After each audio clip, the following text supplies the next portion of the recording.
I never imagined in my lifetime na makikita ang kapayapaan sa Sulu. Ako si Colonel Dennis Eclarin, chairman ng Scout Ranger Alumni Association, and ako rin yung gumagawa ng mga videos for my YouTube channel, Colonel Dennis Eclarin. I never imagined na makikita ko ang kapayapaan at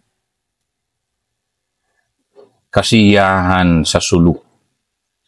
But in May 2025, nakita ko ito during my short visit doon. So I visited Sulu kasi because I was doing war stories ng Special Forces. Specifically yung 6th Special Forces Battalion sa Patikul. Pero during my courtesy call kay General Peña, who's my friend, Major General Leo Peña has been a very, very good officer since way back. And doon nag-call ako sa kanya, kwinentohan niya ako na how Sulu has been transformed from a war-torn province into a peaceful one now. And sabi ko, sir, totoo ba yan, sir? Because right before I retired, nasa 1st Scout Ranger Regiment ako, and way back in 2013, napakadami naming casualties.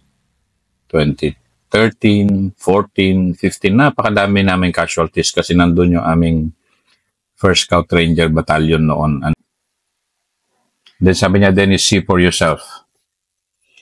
So, right then and there, sabi ko kay General Peña, sige sir, I'll visit the Special Forces first kasi yun ang primary mission ko to feature them, and then I look around sa Sulu after that. Sa initial interviews ko sa Special Forces, doon ko naramdaman na, wow, mukhang totoo na to kasi nasa Patikul ako. And based on my analysis when I was still in active duty, yung Sulu, specifically Patikul, had been the center of violence. And then nandun ako, right at the heart of it. So I did my interviews, and I did my interviews of former Abu Sayyaf rebels, of professional Special Forces officers and NCOs, I did interviews of mga dating kasama talaga, supporters ng Abu Sayyaf, and almost in disbelief ko na nakita na at naramdaman na mukhang may kapayapaan na nga after 50 years. I started doing interviews kasi way back in 2009, and one of those, the first that I interviewed was the late General Salvador Mison, who led the amphibious operation to reconquer Holo Sulu way back in 1974. And yun nga, yun yung naging impression ko. Pero throughout the years, gumilid-gilid din ako dyan sa Sulu for various reasons. Much of it cannot be said over this video. Pero noon, parang people, especially the soldiers, have given up on Sulu. Pero makita ko, iba pala. Iba pala yung nangyari na sa Sulu na masabi natin natapos na ba yung gulo? Maari hindi pa. Maari hindi permanent. Pero for now, it has been 3 years and about 50 years after nagsumiklab ang gulo sa Sulu, wala nang baril na pumuputok. And of course, hindi sa pagbubuhat bangko, pero much of it had been the accomplishments of the Armed Forces of the Philippines. These are the soldiers that have shed blood, that have lost lives sa Sulu. But now, with my own two eyes, I felt that there's peace. In my previous career as an active duty military officer, I did a lot of analysis and studies of counterinsurgency. And now, let me share with you yung aking short analysis of how come, paano nangyari na ang Sulu ay nagkaroon na ng kapayapaan. 11 factors, in my opinion, ang nag-contribute dito. And again, I'm retired now, so these are my opinions, and I hope through these simple opinions of mine, ma-appreciate yung sacrifices ng mga tao mula pa noong 1970s na kasama sa tunggalian sa Sulu, be it from the government or from the enemies back then, the MNLF. So ito yung aking analysis, and 11 sa akin yung success factors na nag-contribute sa situation ng Sulu ngayon.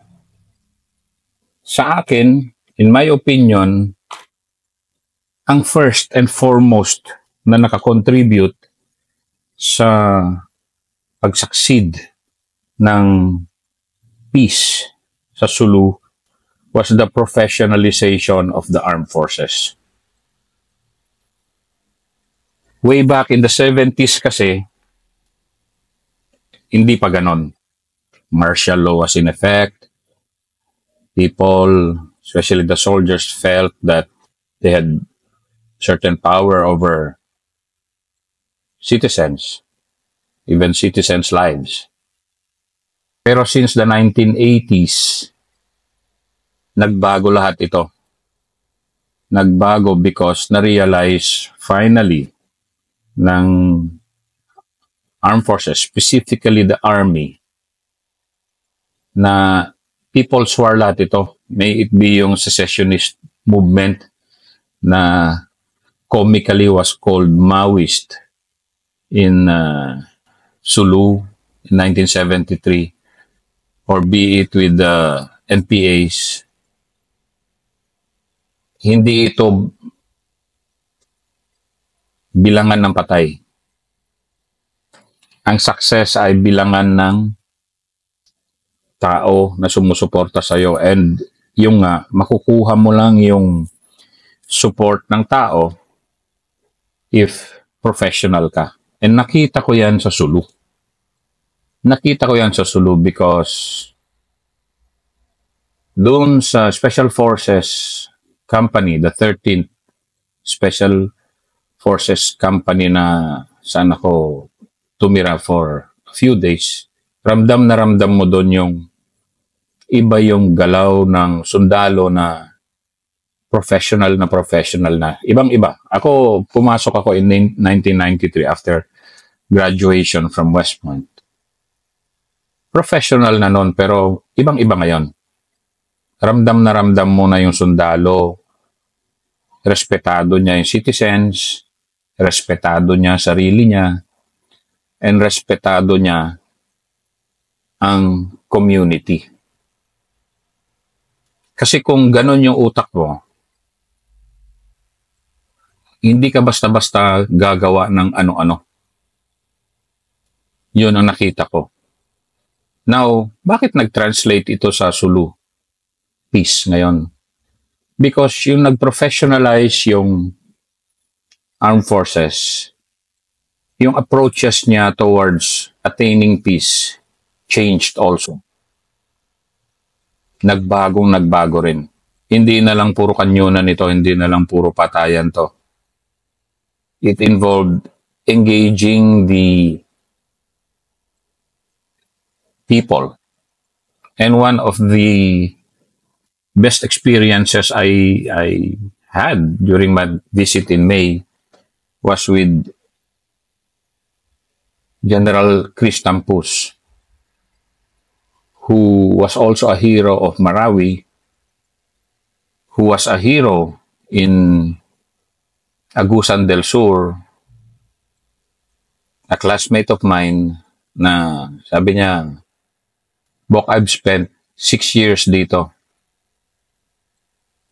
And nakita ko na yung transformation. And yun nga, professionalization ang first na nangyari. Nire-respeto mo yung tao, hindi ka nagmamagaling, kasama mo sila. And especially sa mga tausog kasi na warrior yan eh. Nakita ko kasi na kung warrior yung kasama mo, iba kung professional ka rin. Iba yung respetuhan. So yun yung first factor na nakita ko na nung nag-professionalize yung armed forces, yung approaches niya nagbago. Maraming community engagement, maraming understanding ng culture na nangyari, maraming experimentation. And in fact nga, isa sa mga nakita ko doon sa Sulu, ang daming experimentation sa approaches na never been done. Sa brigade ni General Jacinto, pumunta kami and makita mo isang school na doon saan ang center ng labanan noon, nagdala yung isang religious group doon na non-Muslim ng teachers nila. And it made a difference. So yun yung isang nakita ko na pangyayari sa Sulu. The professionalization of the armed forces finally bore fruit sa Sulu. Yan ang first factor na masabi ko na tumulong sa success ng peace efforts sa Sulu. Ang second factor sa next video.